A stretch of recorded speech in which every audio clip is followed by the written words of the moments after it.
Bonjour, bienvenue dans la série sur la mécanique quantique. Nous allons voir maintenant l'expérience de Renninger. Alors Renninger avait imaginé l'expérience très simple, comme ceci. On a un grand écran circulaire, E1, avec une source ponctuelle de particules au milieu, et un écran E2 intermédiaire, partiel, c'est-à-dire qu'il ne couvre qu'une partie du cercle. Il est à distance R, pardon, je mets E1 ici, E2 ici, ici il est à distance R1, ici à distance R2. La source émet des particules qui vont aléatoirement dans n'importe quelle direction. On dit que la fonction d'onde est sphérique. La probabilité, l'amplitude que la particule a dans une direction ou une autre est la même. La vitesse des particules est V et précise. Soit que ce sont des photons qui vont évidemment à la vitesse de la lumière, soit ce sont des électrons auxquels on a communiqué une énergie précise. Un tel dispositif est semblable à ce qui existe dans les anciennes télévisions pour des électrons, où des électrons sont émis et vont percuter un écran cathodique, un écran fluorescent, qui émet un petit spot à l'endroit de l'impact de l'électron. On va dire que les probabilités que la particule aille vers l'écran E1 est P1 carré. Je mets un carré par facilité. Cette probabilité est facile à trouver, c'est sur la surface totale de la sphère ou du cylindre, la portion reprise par E1. Si E1 couvre un quart, la probabilité est 1 sur 4. De même, la probabilité que la particule aille en E2 est P2 carré, avec bien sûr la somme des deux égale à 1.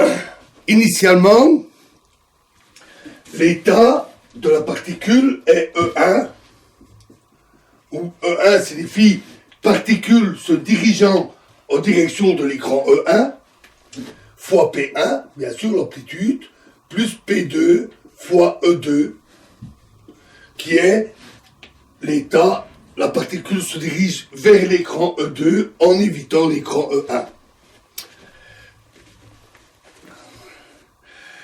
Si au bout d'un temps T1 égale à R1 sur V, c'est le temps que met la particule pour atteindre le rayon R1. Si un impact se produit sur l'écran E1, alors l'état devient seulement E1, puisqu'on sait que la particule n'ira plus jamais sur E2. Ça, c'est l'interprétation instrumentale, avec une réduction de l'état de la particule à E1. Si par contre la particule évite l'écran E1, elle percutera au bout d'un temps T2 plus grand, R2 sur V supérieur à T1 bien entendu, va alors percuter l'écran E2. Mais au bout du temps T1, il se produit quelque chose d'assez étonnant. Parce que si la particule ne percute pas l'écran E1, alors on sait que la particule a évité l'écran E1. Et on sait qu'elle ne peut pas être dans l'état E1, et donc elle va forcément percuter l'écran quelque part dans cette zone-là. Elle est donc dans l'état E2. On a donc une réduction de la particule, alors qu'aucune interaction, aucun impact ne s'est produit encore sur un écran. Situation assez bizarre et qui rend la réduction physique encore plus douteuse, puisque on a une particule qui se réduit sans même interagir. Notons que dans ce raisonnement, on a dit, on sait qu'elle n'a pas percuté E1 et donc elle va aller en E2. Et ça, c'est une question de connaissance et de déduction humaine. C'est la raison pour laquelle von Neumann, en 1932, et Wigner en 1962 ont insisté pour qu'un tel raisonnement ne puisse être effectué que par un observateur conscient, ou du moins un observateur intelligent, capable d'observer et de déduire, en insistant sur l'existence d'un tel observateur pour qu'on puisse réellement parler de réduction. Et c'est donc l'observateur qui déclenche la réduction. C'est de là que sont venues ces interprétations un peu étranges, basées sur la conscience. On peut même se demander, d'ailleurs, que se passerait-il si au lieu d'avoir un écran E1, on avait plein de petits écrans, très imbriqués les uns dans les autres, rendant très difficile le calcul d'une trajectoire qui irait sur l'écran extérieur, et les impacts pouvant se produire à plein d'endroits, et si plein de particules sont émises avec un flot continu, aucun observateur humain, aucun œil humain, n'arriverait à suivre tous les impacts et à faire les déductions nécessaires, en tout cas en un temps voulu, la vitesse V pouvant être grande dans une cavité de taille modeste. Dans ce cas-là, on peut même se demander, puisqu'il y a beau avoir un observateur intelligent qui observe les impacts, il n'arrive pas à faire la déduction, pas dans les temps convenus, et donc il n'y aurait pas de réduction simplement parce que c'est trop compliqué. Ça paraît un peu absurde. Notons aussi qu'on peut choisir les écrans E1, les distances R1 et 2, la vitesse V, de telle manière qu'aucun signal n'ait le temps de se propager entre E1 et au moins une partie de E2 où se produirait l'impact. Par exemple, si l'écran E1 est très proche de l'écran E2, E1 de taille modeste, une vitesse très élevée, proche de la vitesse de la lumière, à ce moment-là, quand E1 n'a pas reçu l'impact en temps voulu, la particule est quelque part près de E2, mais très proche, et à grande distance de cet écran, aucun signal n'aurait le temps d'atteindre le point d'impact de la particule. On retrouve là les difficultés liées à la non-localité.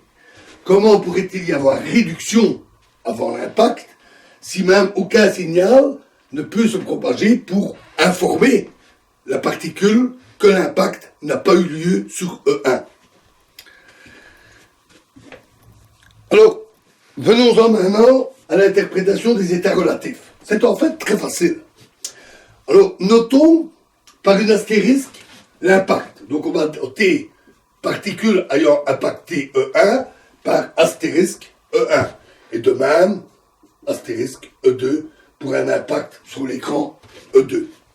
Et donc, l'état évolue en P1 E1 plus P2 E2, qui évolue, et en T1 donne P1 star E1, donc il y a eu un impact pour cette composante-là, plus P2 E2, pas encore d'impact pour la deuxième composante, et au bout du temps T2, P1 star E1 plus P2 star E2.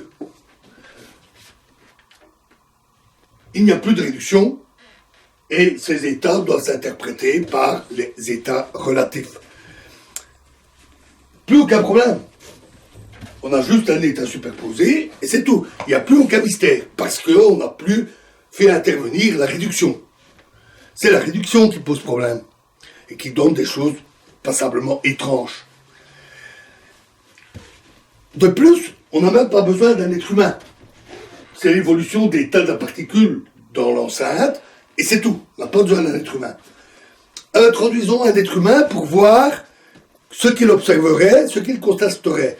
On peut noter au 0 l'état de l'humain qui dit « je n'ai pas vu d'impact », au 1 « j'ai vu un impact en E1 » et au 2 « j'ai vu un impact en E2 ». L'évolution, alors, est telle qu'en supposant que la bande V n'est pas trop grande pour que l'humain ait le temps de voir l'impact et le constater, après le temps T1, mais avant d'atteindre l'écran E2, l'état va être P1 O1 star E1. Donc c'est cet état-là. Hein. C'est-à-dire, j'ai vu la particule percuter E1, plus l'autre composante, P2, au 0, il n'a pas encore vu d'impact, E2. La particule n'est pas encore arrivée sur l'écran E2. Du point de vue des états relatifs, on doit considérer l'état de O vis-à-vis de l'état de la particule. Donc, dans cette composante, O dit « j'ai vu la particule atteindre E1, donc je sais que son état est E1 ». Il y a donc, de son point de vue, une réduction, des réductions apparentes, dues à la connaissance incomplète de l'état total.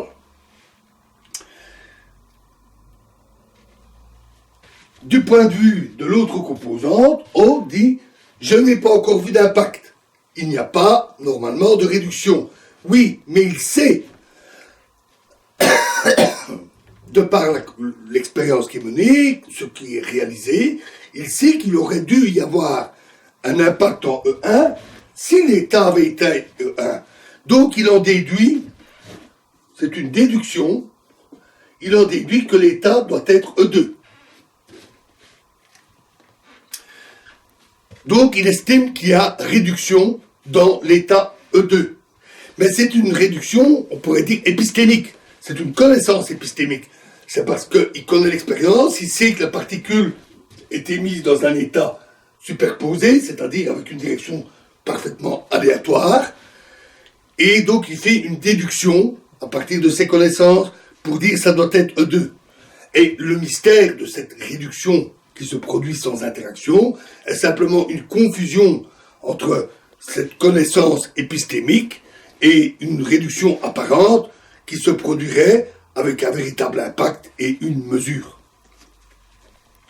Il n'y a donc plus aucun mystère. Cette expérience est très simple.